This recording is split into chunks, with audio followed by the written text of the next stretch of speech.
Right. Well, good evening, everyone. We are in session 3 of Creation Life, and tonight we'll be going over activity and environment. I think this might be one of my favorite nights. Who doesn't love a little bit of activity, and who doesn't love to do that in the great outdoors in Florida? So we have Shelly Reinhardt. She is our Wellness Center manager, and she will get us started with activity, and then we will hear from Eileen, and she will go over environments. So I'm going to go ahead. And of course, if you have any questions throughout the presentation, go ahead and unmute yourself and speak up or type it in the chat.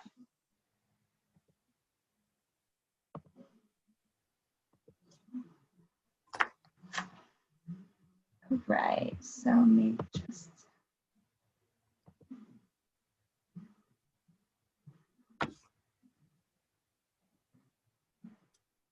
All right, are we ready?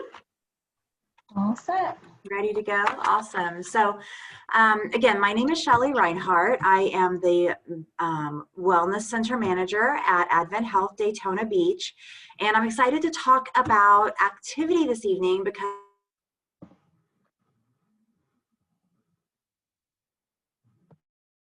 we're around it as well. So I'm happy to speak on that. Basically, activity, it includes both physical and mental aspects of our being. The mind and the body are so intimately connected that they have to go hand in hand. A fit mind promotes a fit body, and a fit body promotes a fit mind. So for optimal health, we must exercise and strengthen both. So, and next slide. So we'll begin today by discussing the importance of keeping our brain active and ways to strengthen our brain. It's absolutely essential for us to engage our minds in regular mental activity as well. The adult brain grows in response to regular demands placed on it. So think about that. Just like a muscle in the body, like your biceps, your legs, the brain grows in response to stimulus and response to demands placed on it. This was actually thought impossible until fairly recently. In fact, mental activity can actually change the physical structure of the brain. This was seen in a study on London taxi drivers where MRI was used to view the hippocampus. This is an area of the brain involved in memory. So people with intensive spatial training, like taxi drivers, have significantly more hippocampal gray matter than usual. That's the part of the brain that was enlarged in the taxi drivers because they use it every day.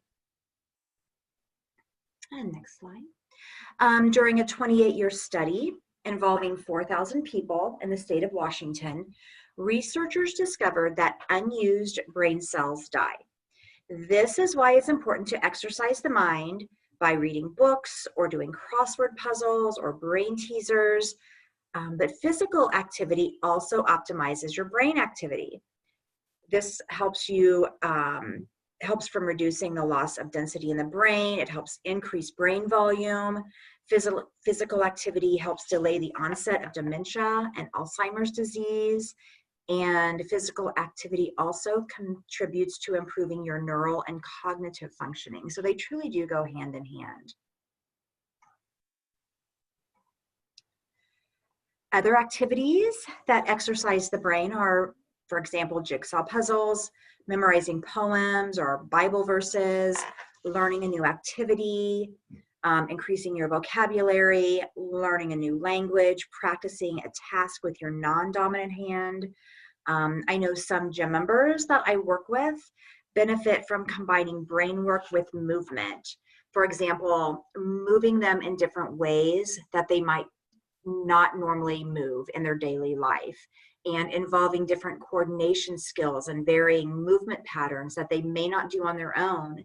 And then also we engage in conversation while doing so. So, you know, basically, like the old saying goes, it's use it or lose it. So the conclusion is clear. We were created to move. For anyone searching for the fountain of youth, activity is your fountain of youth. It's estimated that 250,000 deaths per year in the US are attributed to lack of physical activity via heart disease, diabetes, depression, immune function, and several other causes. So activity is essential for staying youthful, having more energy, and for stress relief as well. Scientific evidence demonstrates that regular, moderate intensity physical activity provides substantial health benefits. Moderate exercise increases your heart rate, and moderate exercise is basically the equivalent of a brisk walk. For example, 3 to 4 miles per hour. That's about a 15 to 20 minute mile.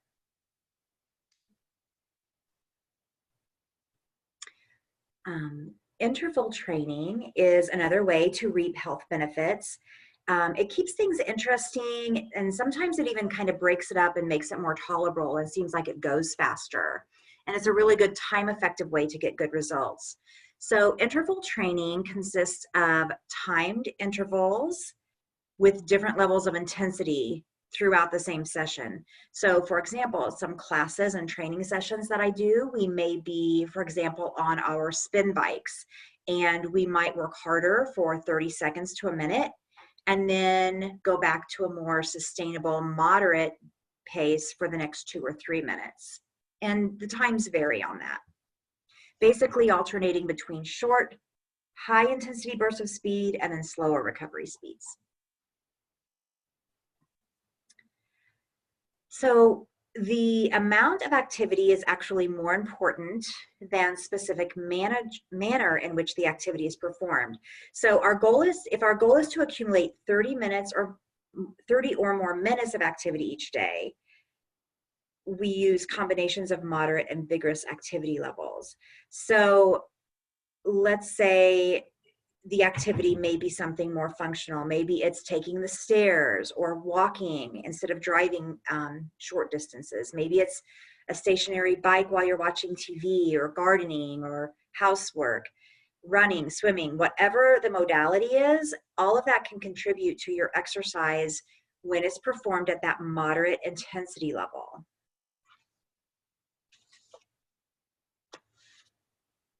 So we've talked about the benefits of cardiovascular training. We've talked about different intensity levels of cardiovascular training, but we really need to include the benefits of strength training, including higher resting metabolic rates. So this basically means that our body is burning more calories even at rest, which of course promotes weight loss and maintenance. So each pound of muscle tissue that we gain or that we have, that increases your resting metabolic rate by 35 calories per day, which is significant. More and more benefits of strength training: muscular strength, endurance, and muscle tone, increasing the strength of your ligaments and tendons, which in turn support your joints, increasing bone density, which prevents osteoporosis, reducing pain, arthritis pain, improving your posture, strengthening your posture, greater acquisition to sports skills, and being able to transition and participate at a stronger level. And again, joint stability. And the benefits go on and on of strength training. It helps lessen the risk of falls, lessen the risk of injury. It reduces lower back pain, and it improves cholesterol levels. So while walking, biking, cardiovascular activities, they're definitely beneficial. They're fun. They're easy to do and very accessible. It's very important to include strength exercises in your activity. And I think sometimes we lean towards the walking, the biking, the running, and we don't include the strength training. So, you know, it's nice to see all of the benefits from strength training to really realize how important that is.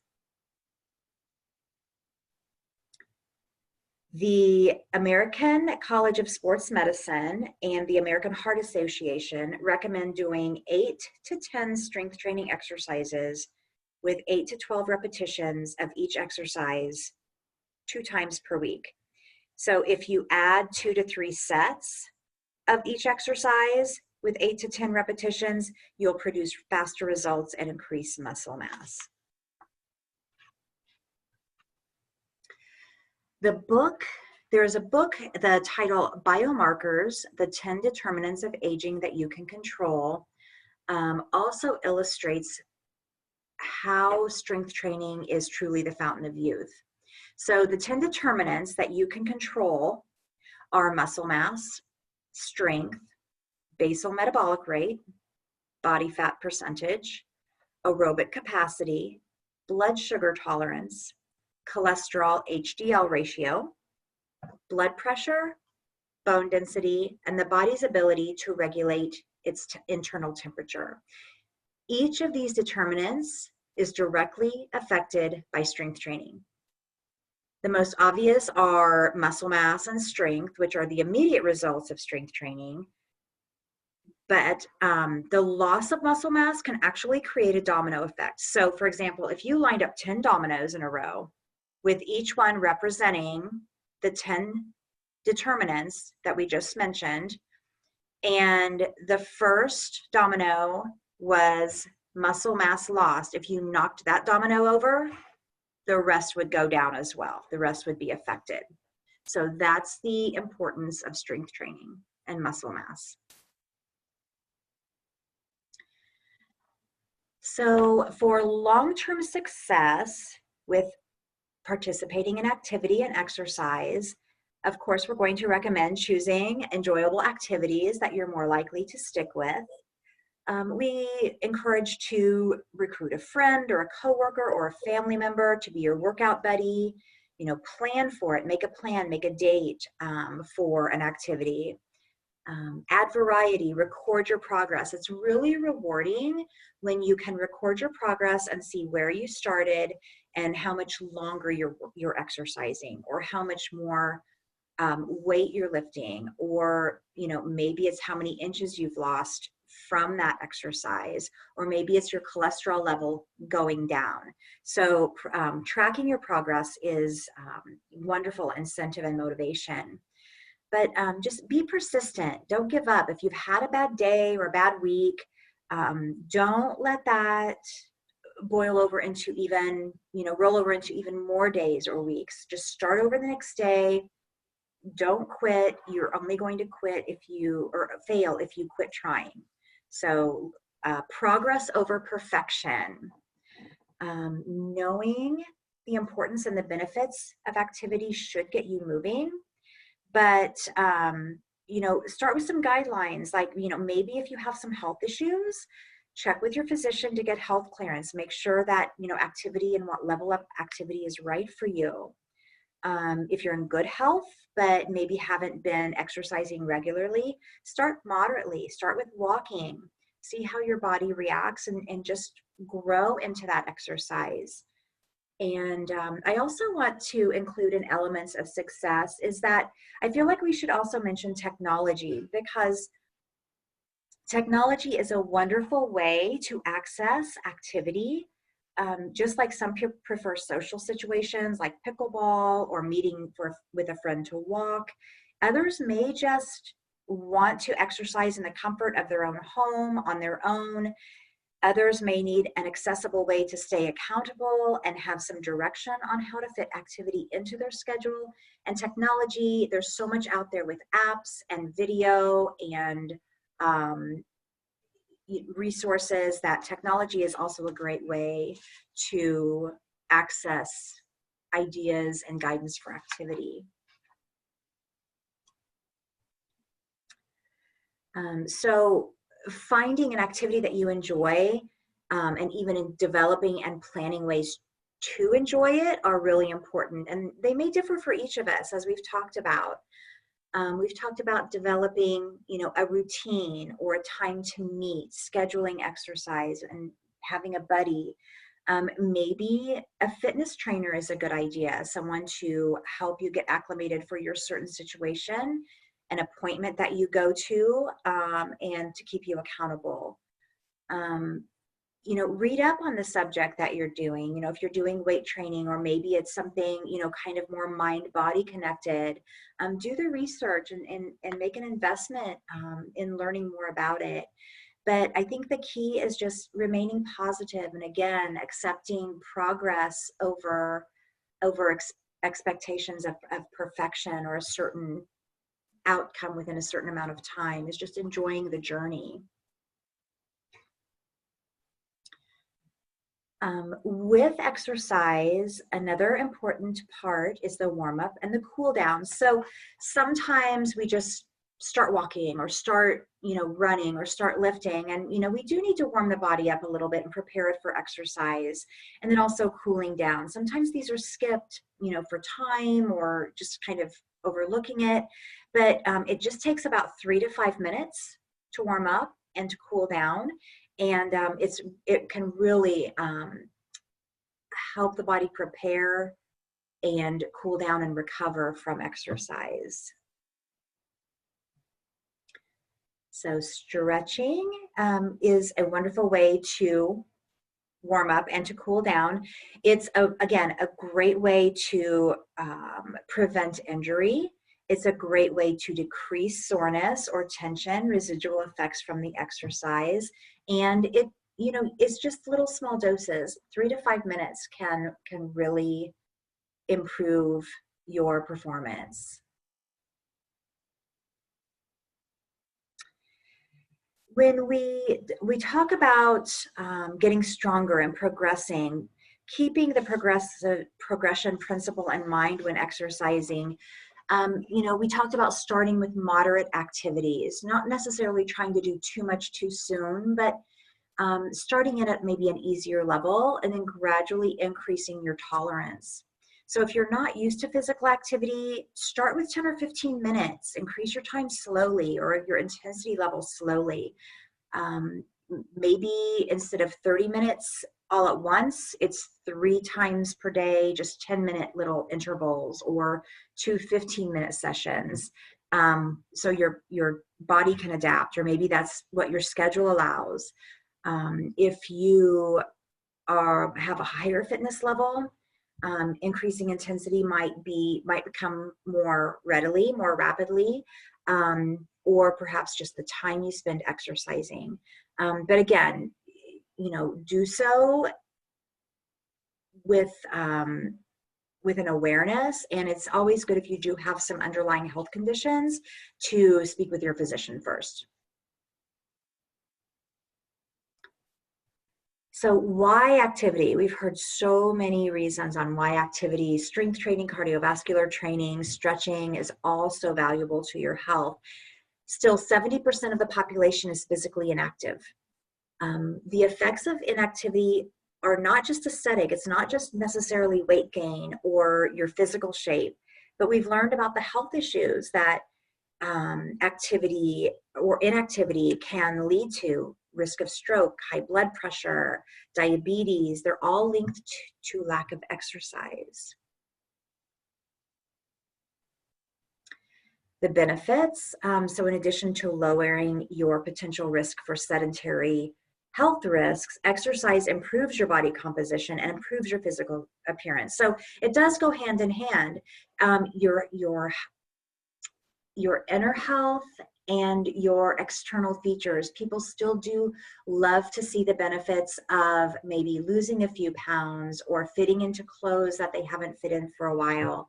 So, basically you're working on doing a makeover from the inside out with your activity.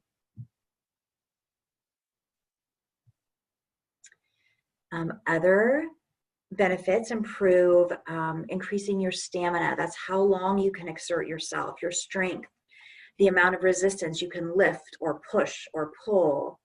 Now, some examples of strength are lifting weights and the amount of weight you can increase in a workout.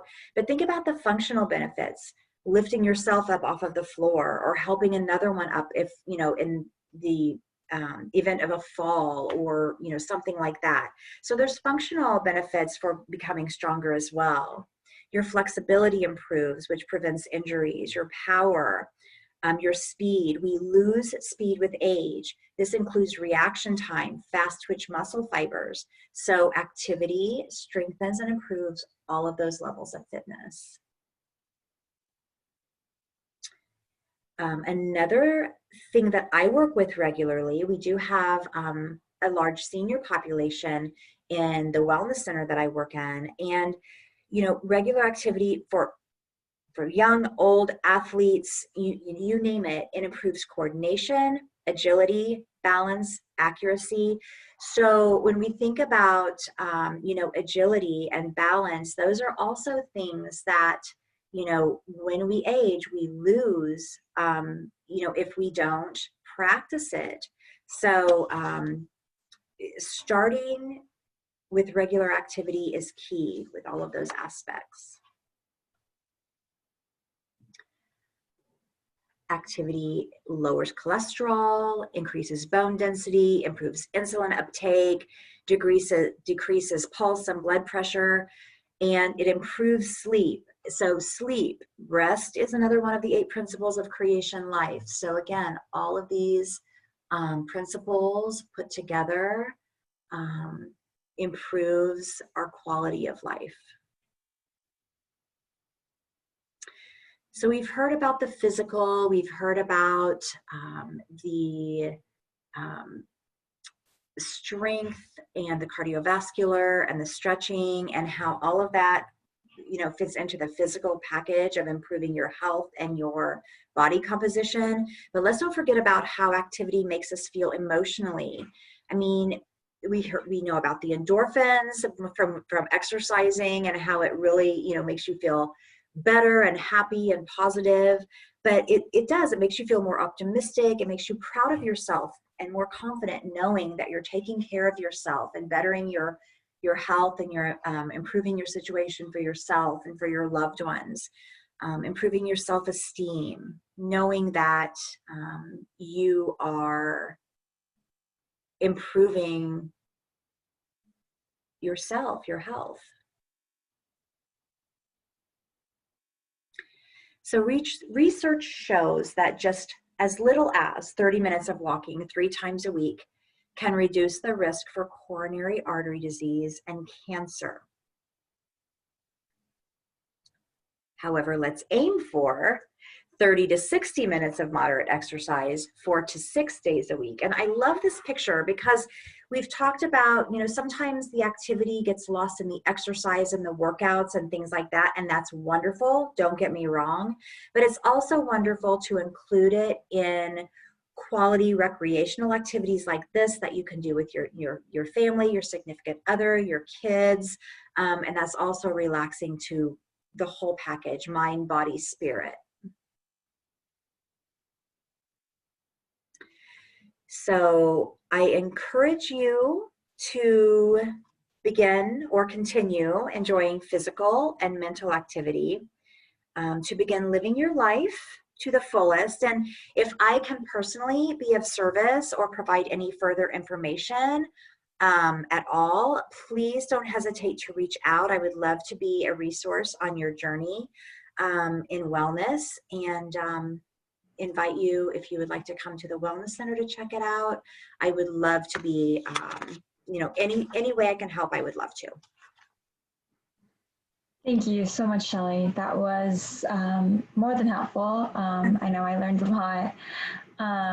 Does anyone have any questions for Shelley before we move on to our next principle? And don't hesitate, you can type it in the chat as well if you're more comfortable.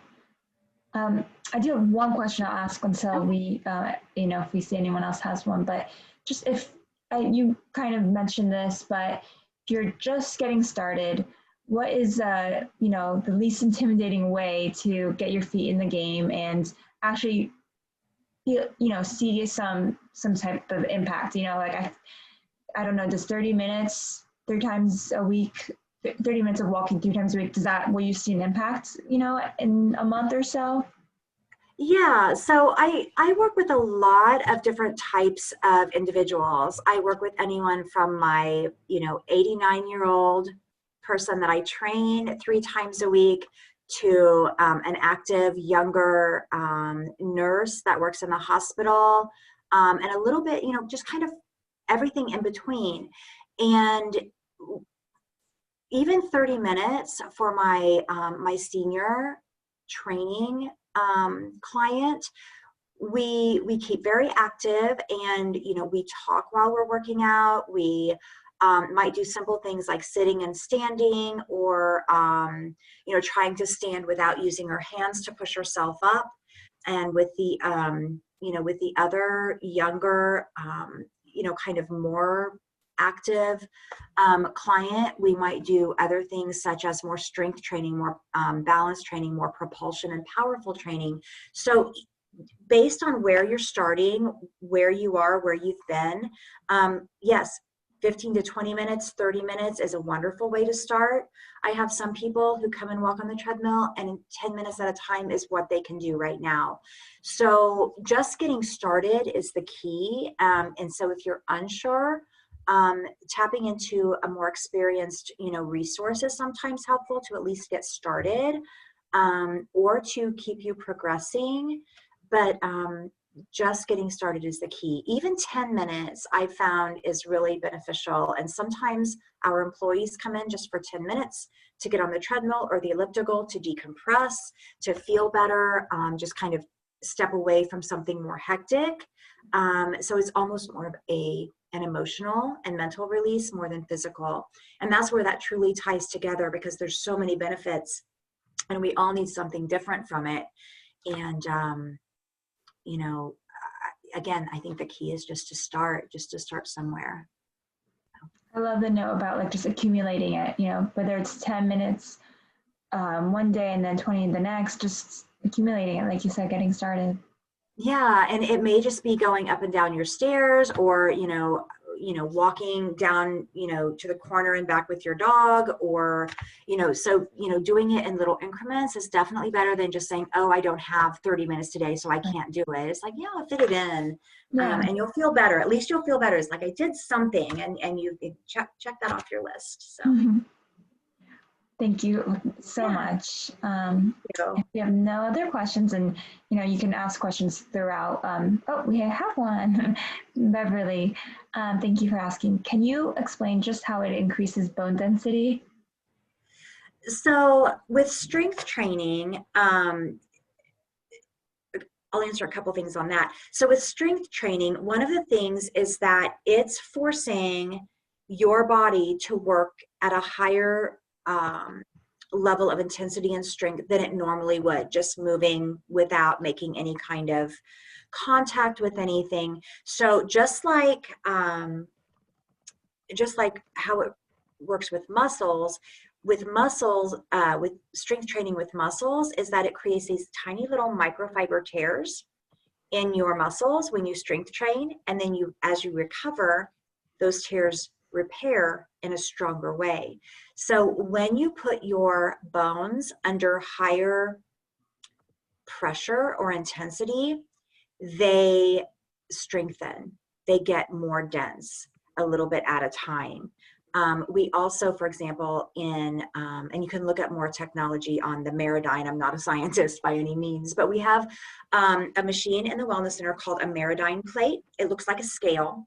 And basically, you stand on it in your socks or your bare feet, and it vibrates. It just vibrates, tiny little vibrations.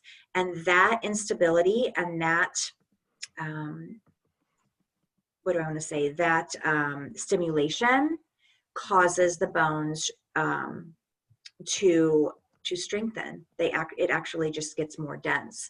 So it's a little bit over time, but it's basically the tension and the stress that it actually puts them under that causes them to strengthen. Thank you. I hope that answers your question, Beverly. If you have any others, please. Oh, thank you. Thank you for asking. Without further ado, I will give the reins to Ms. Eileen, and at the end of the presentation, I'll put my contact information up again, so you can reach out to me anytime. So Eileen, are you ready for us? Do you want to share? Yes. Perfect.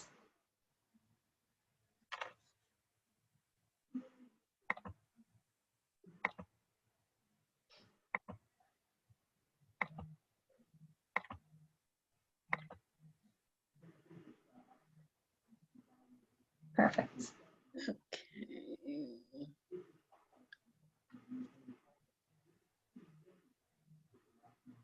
Why am I not coming up with, We can see your screen. can you see it? Yep. Okay. I'm not oh, here it is in the top. All right. Okay. All right. So, good evening, everyone. My name is Eileen Sabell, and I am a registered nurse. I'm also a faith community nurse, and the job that I have at Advent Health in New Smyrna Beach is called the Faith Community Nurse Outreach Coordinator. And one of the things that I do within my job is we do offer Creation Health presentations periodically too. So this is something that is kind of near and dear to my heart. I really enjoy Creation Health, and I just think it has so many benefits. When I was listening to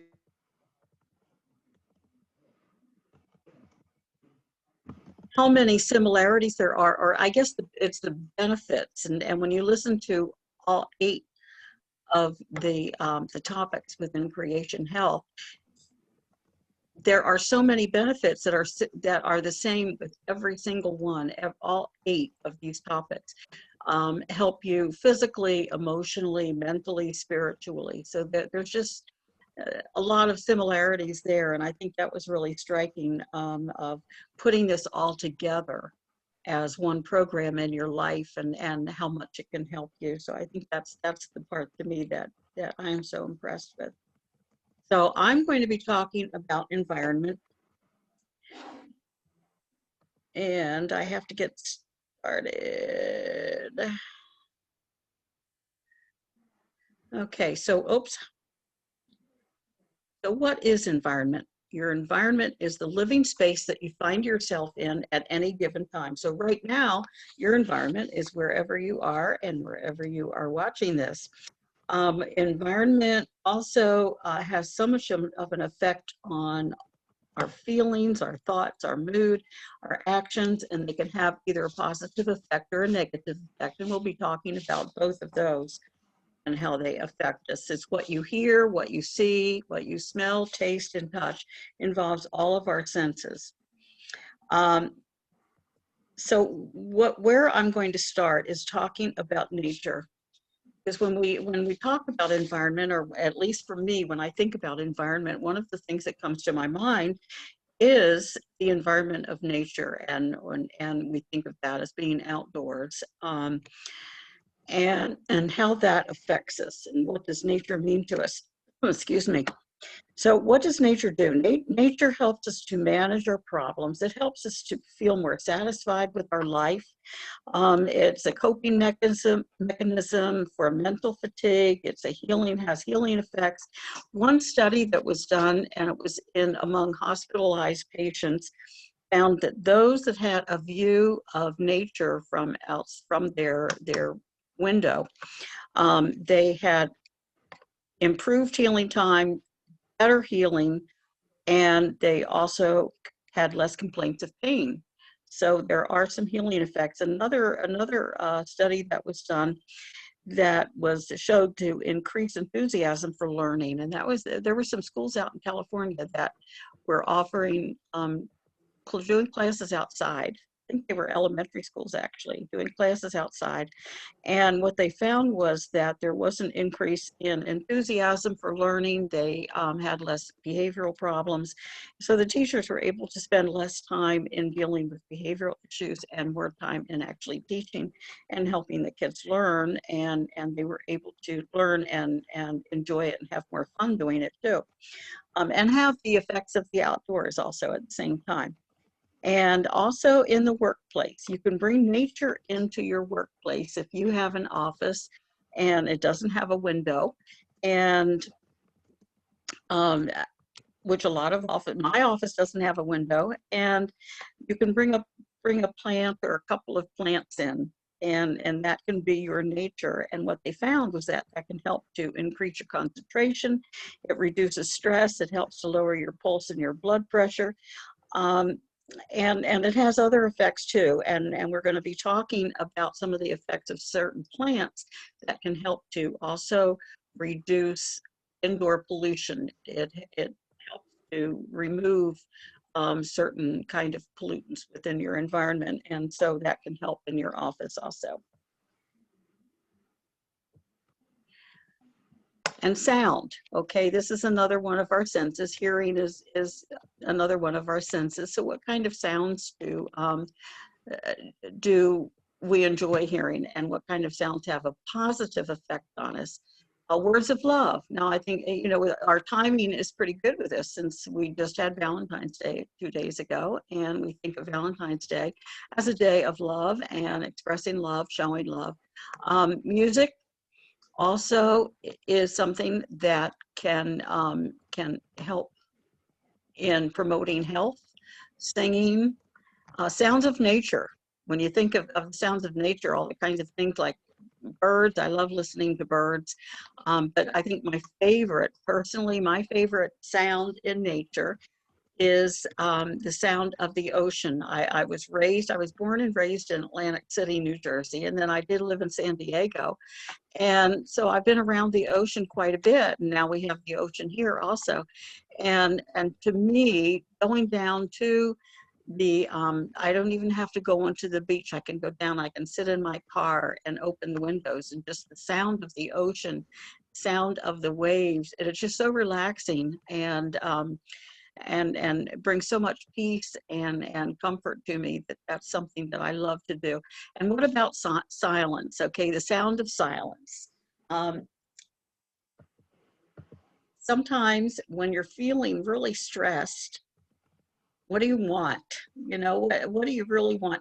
Sometimes you just want silence, and it's not a bad thing to want silence.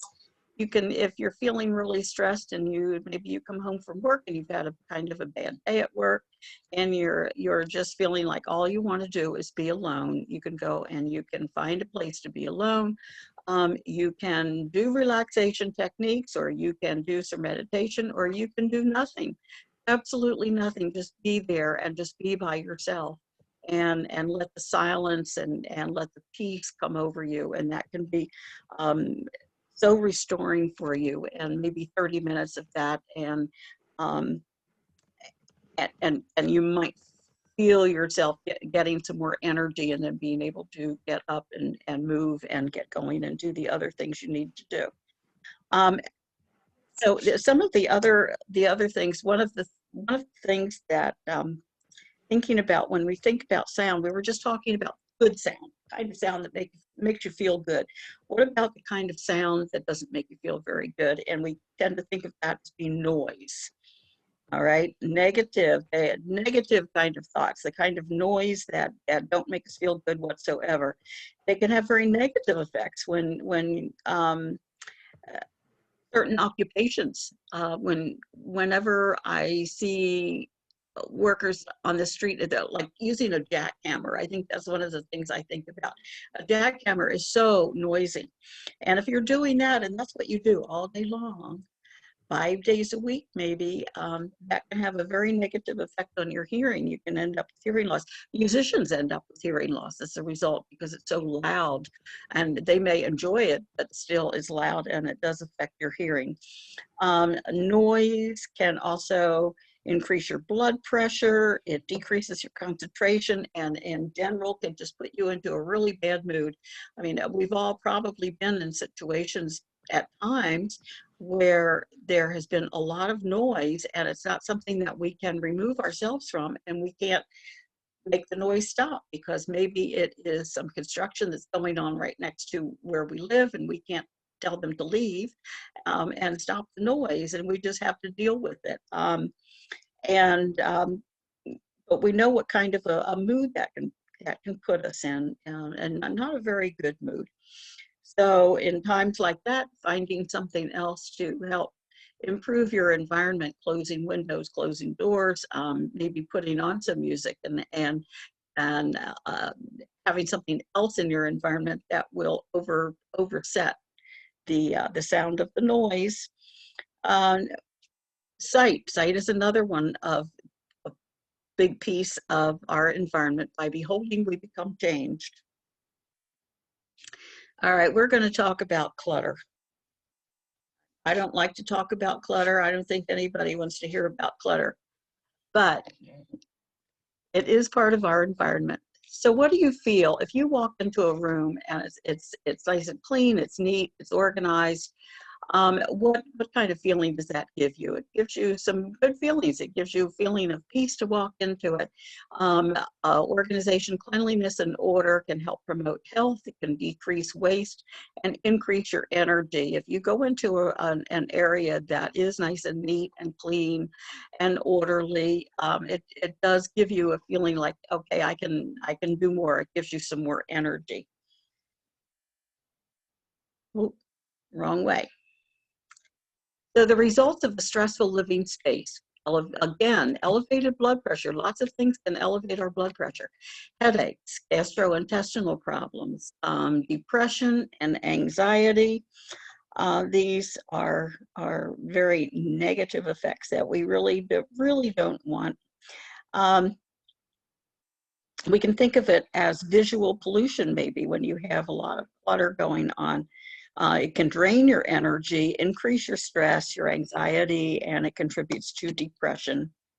Now, here's an interesting concept or an interesting thing that was found, and this is in your workplace, that people who had a cluttered desk tended to get promoted less often than people who had a clean desk, clean environment. Oh, think about that. Think about what is your office like? What is your desk like? I know sometimes I've let mine get a little bit messy. So I'm going to pay attention a little bit more to that.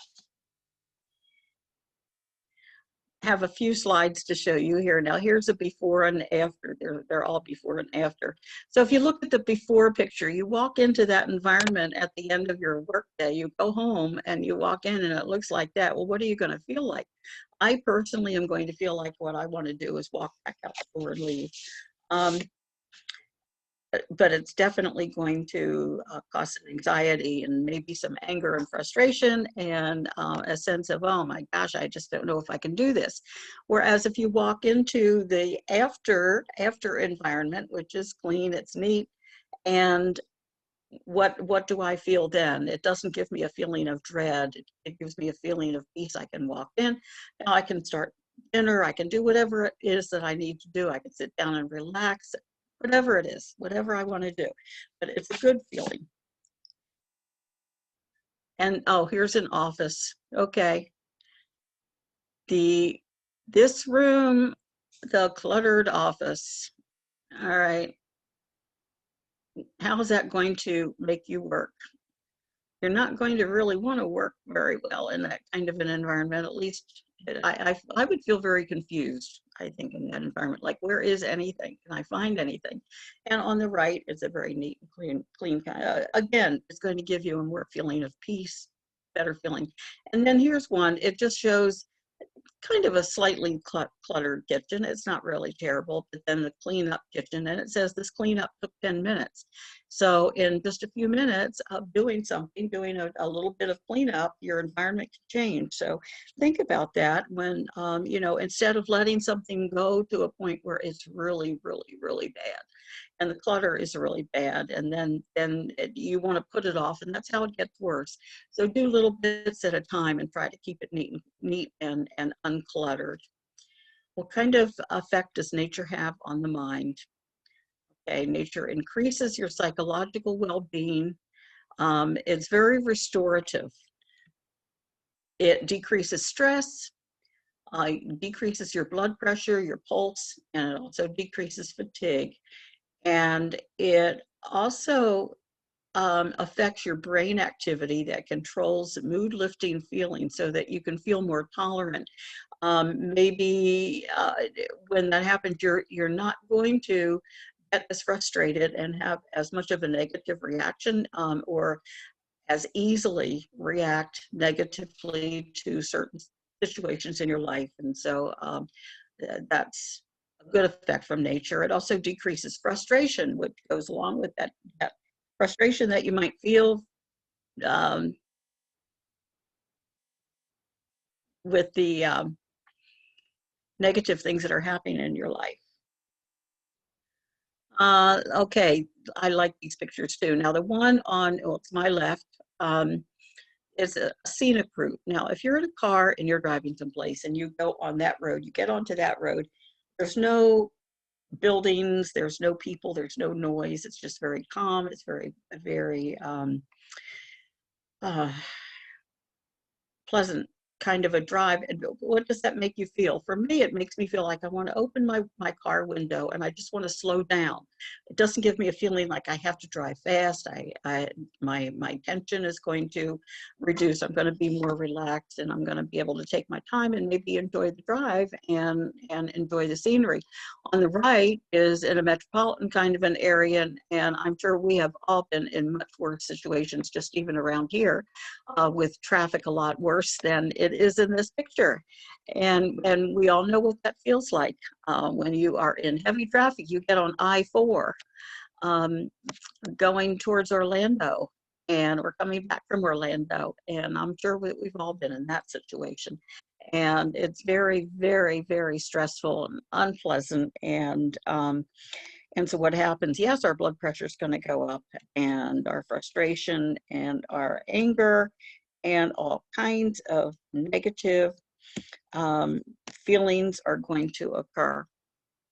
So we can't always get out of that, but finding ways to deal with it when you're in that situation is an important thing to do. Indoor pollution. Okay, so indoor pollution, according to, and this is really interesting to me, according to EPA, Americans spend about 90% of their time indoors. Now, the other part of this is that the air inside most homes is an average of 2 to 5 times more polluted than the air outside its walls. So think about that, put those two together. We're spending 90% of our time indoors, but we are breathing air that is 2 to 5 times more polluted than the air that is outside. And in fact, indoor pollution is one of the top 5 environmental risks for public health. And where is this coming from? What kinds of things cause this indoor pollution? A lot of things we don't really think about, but household cleaners and pesticides, yes, we would think about those. Foams produce different kinds of toxic fumes. Furnaces, composite wood products, indoor composting, if you do indoor composting. Carpets, I know carpets, especially new carpets, give off some toxic odors also. Gas ranges can be dangerous, garbage cans, and personal care items. So these are all things that can cause indoor pollution. So what can we do to help it besides being careful of what kinds of things that we buy, especially with our cleaning products and pesticides? We can bring green and flowering plants indoors to remove toxic chemicals. And I mentioned that earlier, that you could bring something into your office, and that would also, aside from the visual part of helping you relax, it also can help with any toxicity that is in your office, but in your house also. You'd have 1 6-inch plant per 100 square feet of interior living space is all it takes. And they even came up with a list, this is just a partial list, top picks of different plants that can help with this. Some of them I have never heard of before. I don't know what they are, but Gerbera daisies, we know what that is. Peace lily, I've had peace lily. Mother-in-law's tongue, which is also called snake plant, and English ivy and potted mums, we all know what those are. Some of these others I have looked up to see what they are, but I'm not even sure if you can find them, you know, where you can find them.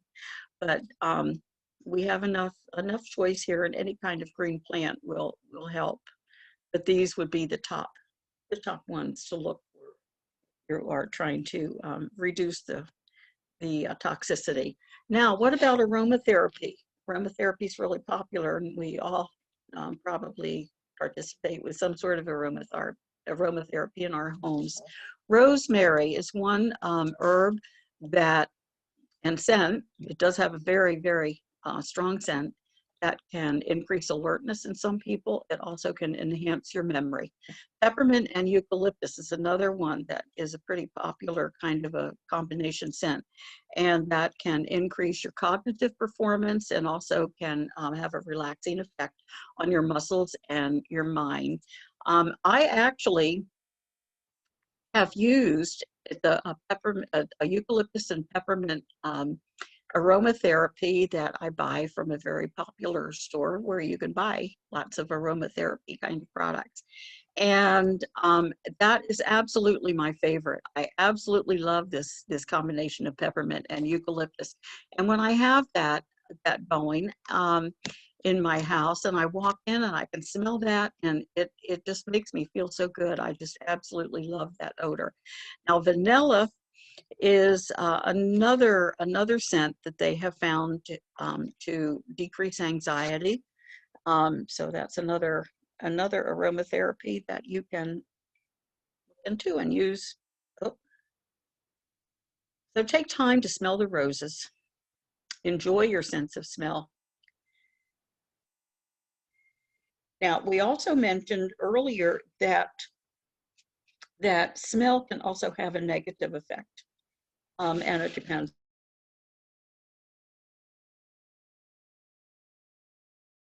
Aggressiveness and can increase anxiety.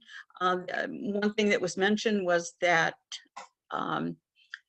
fighters sometimes will use ammonia, smell ammonia before a race, because that does increase their aggressiveness, which is what they need when they're going into the ring to fight.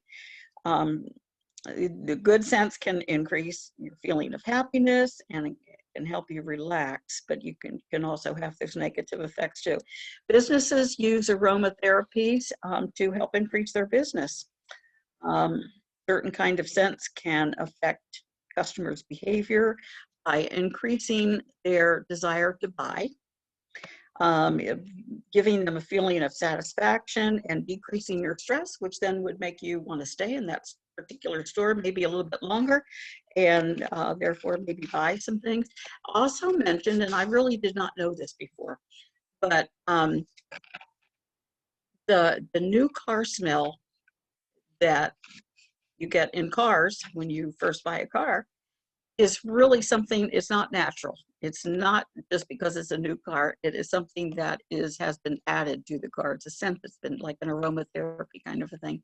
It's been added to the car because it does give a feeling of satisfaction. And you take a car out for a test drive when you're going to buy a car, and you have, maybe if you have that good smell from the new car, it will kind of encourage you to maybe buy the car. So businesses actually do use these. The other thing is, what about the smell of baked goods? They always say bake an apple pie or bake some chocolate chip cookies if you are trying to sell your house. And when you know that someone is coming to look at your house, have something freshly baked, because the smell of something freshly baked is just so wonderful, and it really does give a person feeling of wanting to be there, positive feeling. Organic food, this kind of relates back to, I think, pollution, because when you are eating organic foods, you are reducing or eliminating the amount of hazardous residue or materials that you are putting into your body. It's also reducing the hazardous material that is going into the environment, and increases the nutrition than conventional foods also. Sunshine is a very powerful promoter of health.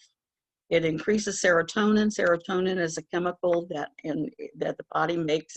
It's in the brain and the central nervous system, and it has a major effect on mood.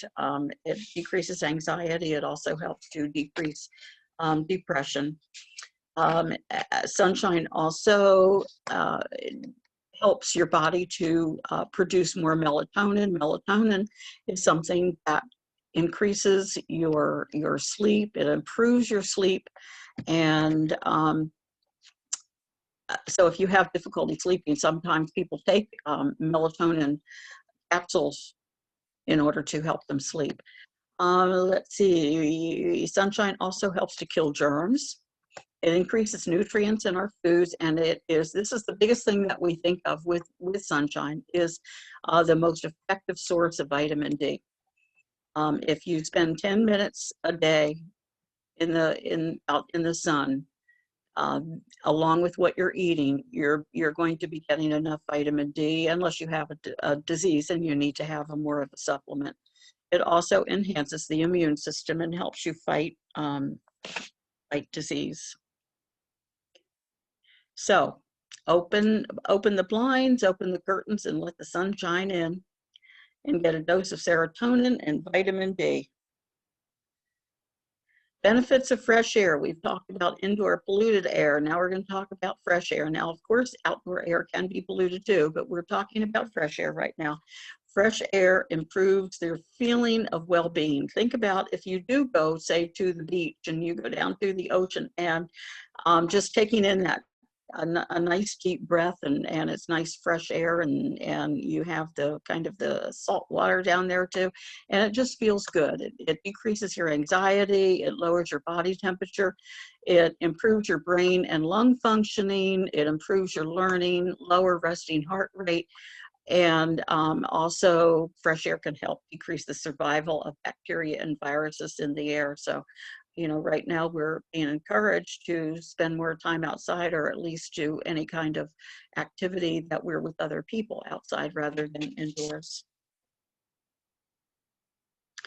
Now touch. Touch is another sense that is important in our environment. We were created to touch and be touched. We must have touch to develop and grow. Hugging husbands live longer with lower heart problems, or with fewer heart problems. If there's any husbands here tonight, think about that. If every time you hug your spouse, you are increasing your life expectancy and decreasing your chance of having heart problems. So go ahead and hug. Holding the hand of your spouse also decreases feelings of unpleasantness. Certainly, hopefully increases your feeling of happiness and pleasantness. All right, hugs for growth. How many hugs do we need? We've heard this for many years. 4 hugs per day for survival, 8 hugs per day for maintenance, and 12 hugs per day for growth. All right.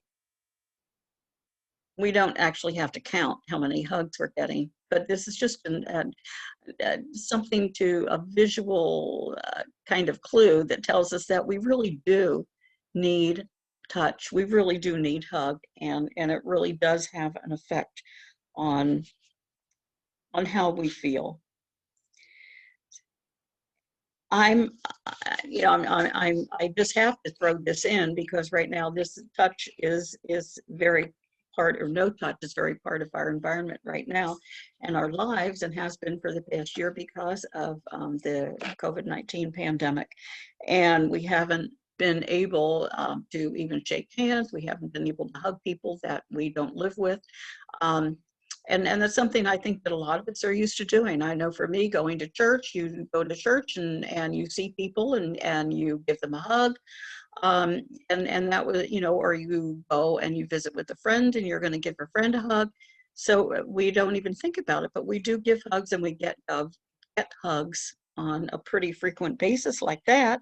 And we haven't been able to do that for a year. So we haven't been able to hug. We haven't been able to shake hands.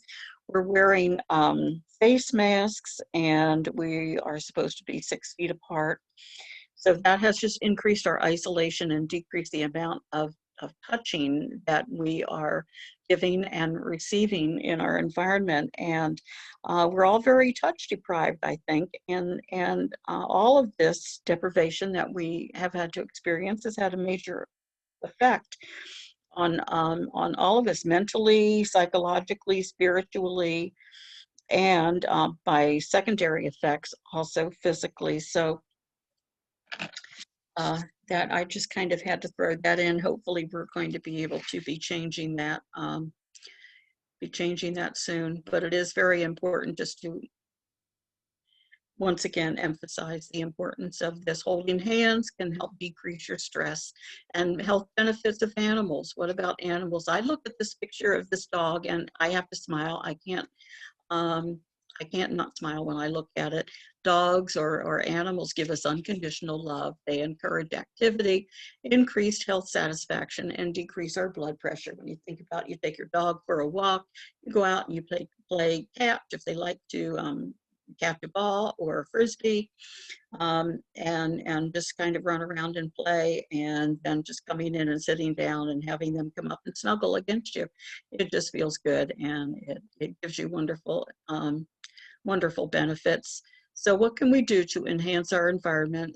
As a review, get rid of toxins, let sunlight and fresh air in, get at least 10 to 20 minutes of fresh air and sunlight every day, choose more eco-friendly products, keep relative humidity at 40 to 60%. Now that's something that in the state of Florida, we all know our humidity for at least 6 months out of the year is running more in the 90% or above. So that's why we do need air conditioning here in the state of Florida. Add plants and flowers to your environment, remove unnecessary clutter, and put some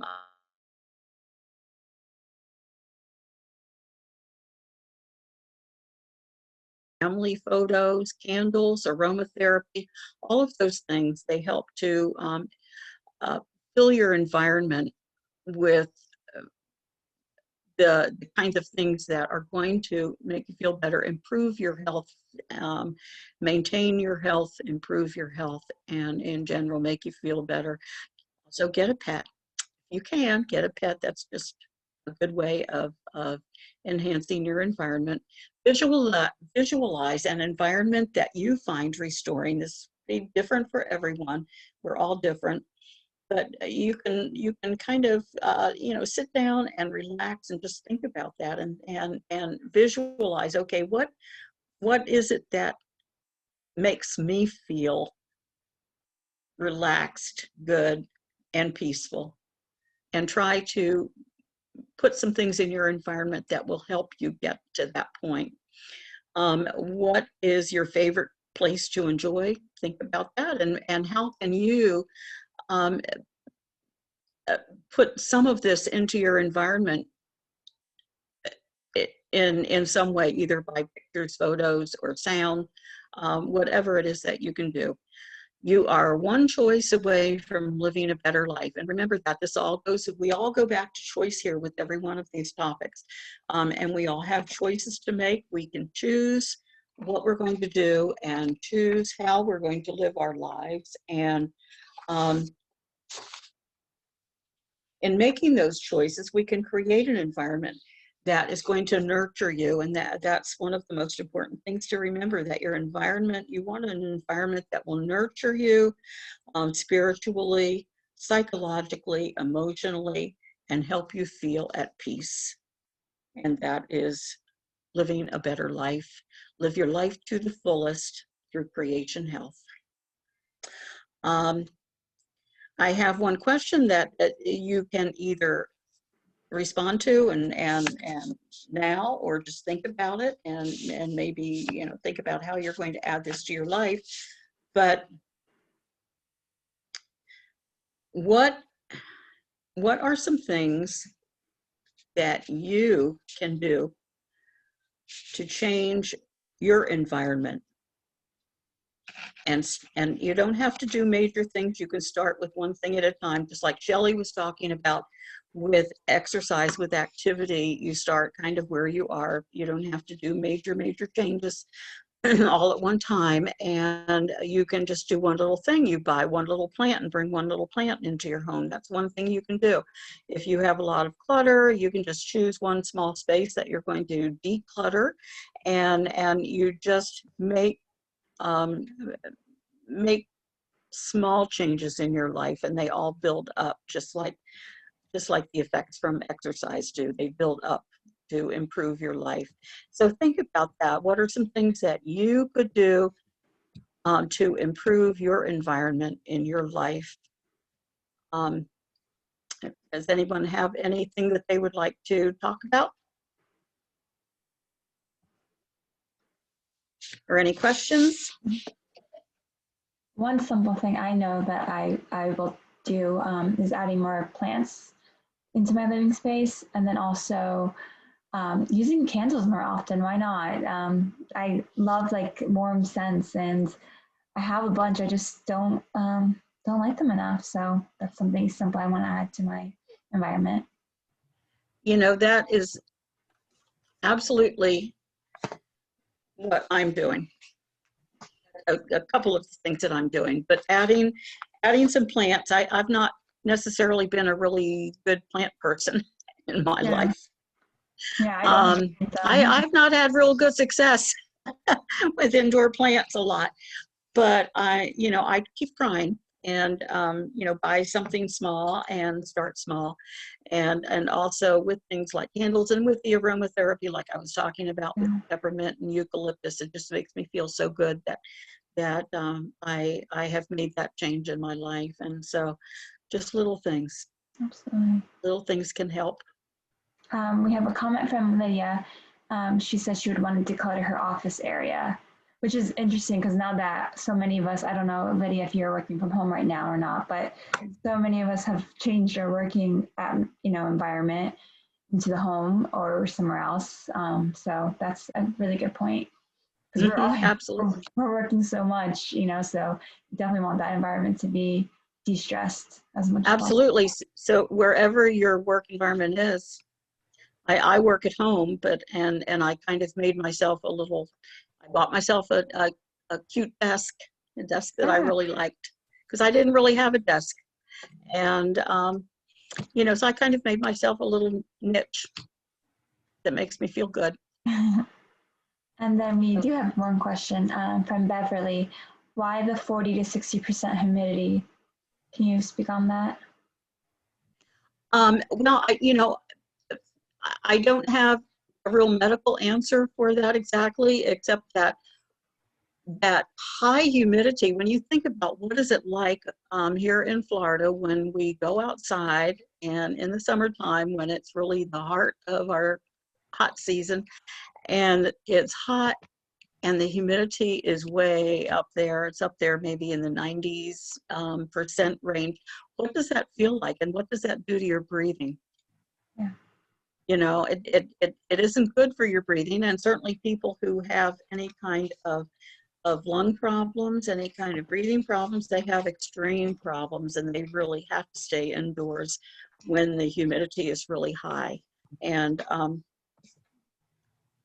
just in general, I think the way you feel, because you hear people all the time in the summertime here in Florida saying it's so hot and humid, when you walk outdoors, you just feel as if you are going to collapse just by the time you get to your car and get in your car, and it just kind of drains your energy. And it people tend to just want to, they feel more tired, and maybe just don't feel well. It doesn't help your feeling of well-being. But then there are medical effects to having that high humidity, and especially for people who have any kind of lung problems. Heart problems would be another issue too that it would affect. Thank you. As we wait, if anyone else has any questions, please don't hesitate. But one other I have are just, what are some of your favorite green tips, both inside and outdoors? Do you have any favorites? Favorite green? Yeah, like how do you bring some more green into your life? Oh, well, actually, I live in the country. And I'm kind of surrounded, my house is surrounded by green, sometimes too much, lots and lots of big trees. And so I do have a lot of green in my environment, just by looking out the window, actually. So, but if I didn't live here, when I didn't live here, Mhm. I think for me, I always wanted to have some sort of green plants, green, depended on what environment or what climate I lived in, but some sort of flowers and some sort of green trees, plants, bushes. Yeah, thank you. I'll give everyone another minute just so everyone knows. In the chat, I did add the Creation Life Assessment. If you haven't done it, please go ahead and do that. It's very helpful. And then I also added my number and my email. So please reach out if you have any questions. And then other than that, we'll see you all Thursday for our last session. We already are planning our next series. It'll be Diabetes Undone, so it'll be specific to diabetes and nutrition. Speakers, Eileen, Shelley, do you have any last notes you want to leave our guest with?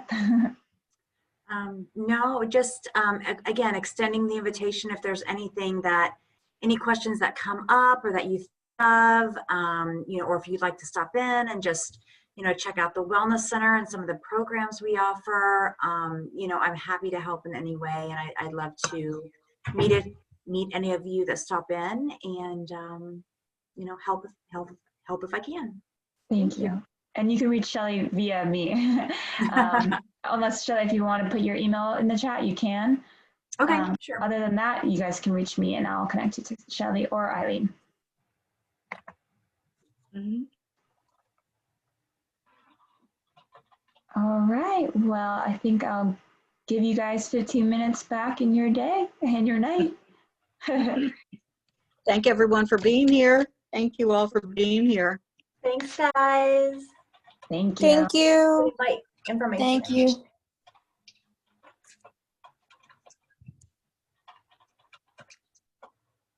I think that's right.